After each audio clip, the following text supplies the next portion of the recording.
Hello, so I'm just making this quick video basically around the new Genesis card. There's actually quite a lot to talk about because this card, it's kind of helps to fix the problems. I think, to be honest, with what we've got now revealed, all the problems I've been having with the deck kind of feel like they've been fixed. So I'll go into that. But obviously there's been power creep and defense creep, so I don't know how much better Minerva as a deck becomes after this. I haven't tested the masks decks or played against them even, or seen how much stronger some of the other decks are going to be. The support that we're getting for Genesis at the moment are basically cards that basically fix the consistency of the deck. That's kind of like why these new cards have been revealing, like this new card here, and also the promo that was revealed a while back. Why they're very useful is because they kind of one of the problems, well, a big problem we've been having with the Minerva deck is that I've basically been bricking in some events, where it's like you have these problems with some other decks as well. But obviously there are some decks that are a bit more consistent with certain features. So like for example, Minerva has to discard a Genesis card to restand, and sometimes you might find that you're actually having to play more conservatively because you just realize, oh wait, I can't call this, or you might find, oh wait, I don't have any Genesis cards, I'm gonna have to gamble the drive check.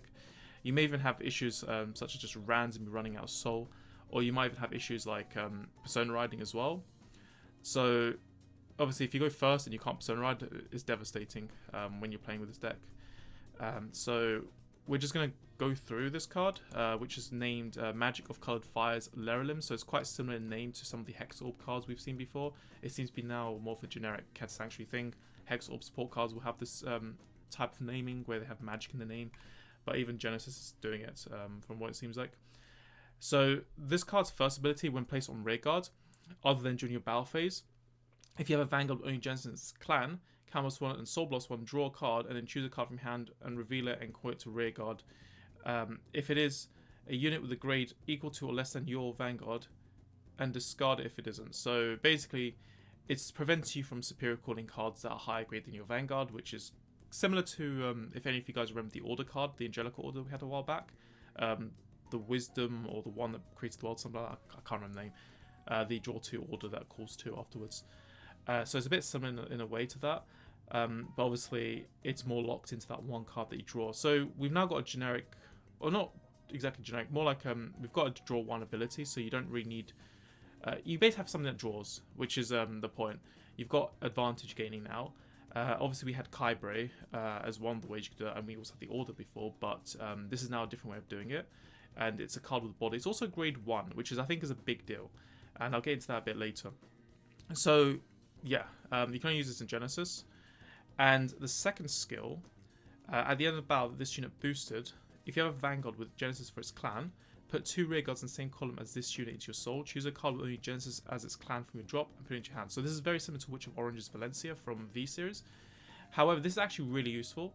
So the cost to draw one is a Soul Blast 1, so you are reducing soul, but then this kind of compensates because you're regaining soul as well. So actually you end up with, if you do use the skill to draw, you're going to +1 soul. If you don't use the skill to draw, then you're going to have +2 soul. But you've now got another card that can soul charge for you to enable Minerva, so that when you find, okay, maybe you've under soul charged because, ride line. Sometimes you find with the ride line, you check top 5, you see so many triggers or PGs, and you think, oh, I don't want to really soul charge, but I don't know how much soul I'm going to need this game, so you're kind of forced to soul charge them begrudgingly.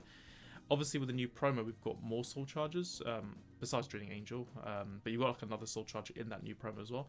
But then now you've got this card, which is basically, it's a bit like Kybre, but obviously it's a hard draw instead, rather than check top 3 call, or add grade 3 or Order to your hand. But the thing is that this also has the whole soul charging element in addition, which Kybre couldn't do, unless you saw Drilling Angel for the top 3 or something. So that's really helpful. And the other thing is that the whole adding a Genesis card from a drop to hand is very similar to a card I've been playing in premium format, which is Knight of Excision Diorung. So Diorung is a Keta Sanctuary card that came out in Minerva Rising, DBT08. That card can be used in any Keta Sanctuary clan, and what it did was you Soul Blast 1 and discard a card from your hand to basically take a card from your drop zone and add it to your hand with the same clan as your Vanguard. So basically it was the Greed Shade, the famous Greed Shade for Keta Sanctuary decks. So this is similar, except the only difference is, well, 2 major differences actually. It's a grade 1 rather than a grade 2. And Oh, actually, there's also Genesis only, so you can't use it in other Keta decks because you need Genesis Vanguard. The other thing is that it's a battle phase card. So if you use this card, you basically can't make use of the card that you add to your hand instantly, like with Diorong. That's a downside. However, what's worth looking at is that it's a grade 1. So an issue I've been having with Regalia, if you've been seeing my deck profiles, you may notice, is that I've been playing a lot of grade 2s, and I've been playing less grade 1s. And with this, an advantage is that if I play this in premium, is that now I would actually have, well, I'd have a Soul Charge too, actually, this card.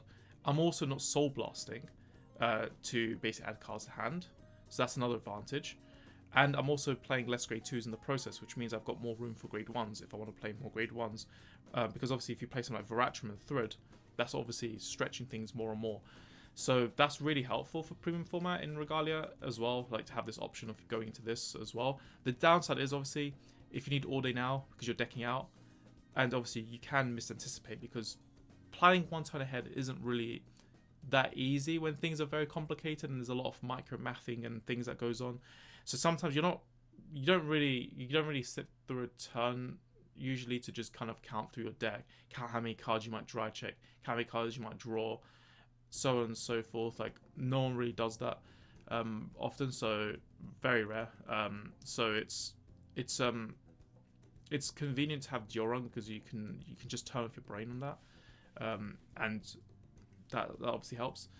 So those are advantages as well. Another thing is that even though you lose 2 cards, the thing about that is that obviously if you're using the witches, you're calling over. So instead of you just sending them to drop zone now, they're actually going to have some use going to soul. And to add to that, you're also soul charging Kamar and Melissa as an option. So you can boost either of those cards and put them to your soul. Also in addition, is that rushing early game is much easier now because you've got more grade 1s to commit as well that can help with rush. You also get the instant draw, which is also good. And of course, rushing with Kamar and Melissa is even better as well because you're guaranteed putting them into your soul. So the deck is actually a lot more consistent at getting the witches in soul. So they've done a lot of things with this card to actually fix it. And then lastly, in D series specifically, because obviously we don't have like as many cards add to hand in the D format because there's less Genesis cards. You can't add triggers, you can't add perfect guards. But the one thing that is specifically good to add is Persona riding cards. So Minerva, actually it's only Minerva really because you can't add non-nation cards. Sorry, non-nation cards to your hand because oh no, you can't add non-clan cards, but obviously you can't add orders, which that extends to, such as the regardless pieces. So if you do use Minerva, sorry, not Minerva, the ride line, Kalmar Melissa check top 5. Before, you would have been reluctant to add Minerva and put it to your soul because you would have been very worried that you couldn't Persona Ride the next turn, or turn 4 even, because if you have less Persona Rides in your deck, then that causes problems, right? But with this card, this actually fixes the hesitancy even more. So not only do you have more ways of soul charging, that you don't actually have to rely as much on the ride line to forcefully soul charge things that you don't want to soul charge, but now you've also got a way of actually adding even the cards that you didn't really want to put into soul because you need to draw into them. You've now got a way of actually getting those cards into your hand because you put Minerva or even Angelic if you want the counter charge for later, you can do that. You can put them to soul and then you can just add them to your hand, add in the battle, and then for next turn you have Minerva ready to Persona Ride, you have Angelic ready to counter charge. You can even put Apple Witch if you want 10k shield, or, which makes it even better, as I mentioned earlier, there's issues with discarding Genesis sometimes as well. So this card also gets you the Genesis card in your hand to then be able to restand Minerva. So this card is actually really, really good. Like very, very good card. It just makes the deck, it fixes so many bugs with the deck that it now flows a lot more better. It doesn't power creep the deck. It doesn't really, it kind of defense creeps a bit, but the reason why this is so good is because it massively improves the consistency if you draw into this. So it kind of just fixes like all the kind of sabotage that your deck does that auto loses you games basically. So now Minerva kind of plays at a more stable, reliable game plan rather than it being a bit of a hit and miss loose cannon that sometimes just folds on you because it's a bit bricky. So that's why this is really good. And going on about the whole like adding clans from drop to hand, you've now got this as well, which is the promo we talked about before in one of the earlier videos. So this is actually similar to Melissa and Kalmar, because when it's placed, you check top 3 and you put 1 to soul. So this actually complements it, because you're now finding Minervas. If you don't get your witches in soul, you can find your Minervas. You can shove the Minerva in your soul, and then you can add it back to your hand with Lerelim as well. So you're actually now, you're not just searching for soul and soul blast targets, you're also now searching for Genesis cards that you want to have in your hand, which adds more usage to this as well. So it's also another card that kind of pays the cost by removing the field, which you don't care about, because the idea is that you're going to go into your witches and your spherical. And as well as all that, this card also helps you to get witches in your hand as well. So you've got like two cards which are basically like drilling angels in their own way. So it's like playing now 8 drilling angels. It's like playing something that's, in my opinion, I'd rather play over Kybre, which is Lerelim. Yeah, these 2 cards are going to take up the Drilling Angel and Kybre slots easily. Like this, the Minerva deck in D format doesn't really take. There's hardly any creativity. I've tried kind of breaking away and trying less Drilling Angels. They were kind of good when I tested for a while, and then after that, I just found some games where things were going a bit wrong. So it does seem the Kybre Drilling Angel deck is probably the most reliable one. Especially I think against Eva, I found it more reliable for some reason. It feels like, but I think now these 2 cards replace Kybre and Drilling Angel, and that's the deck finished. That's all the updating you need. The only ways really that I care that they can improve the deck is if they just introduce an encounter perfect guard for Genesis, because obviously then you can add PG's to hand. That would be defense creep.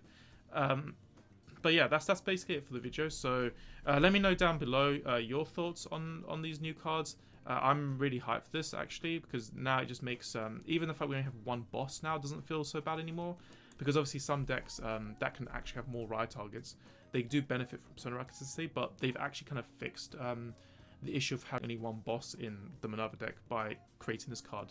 So until then, I will see you guys later. Bye.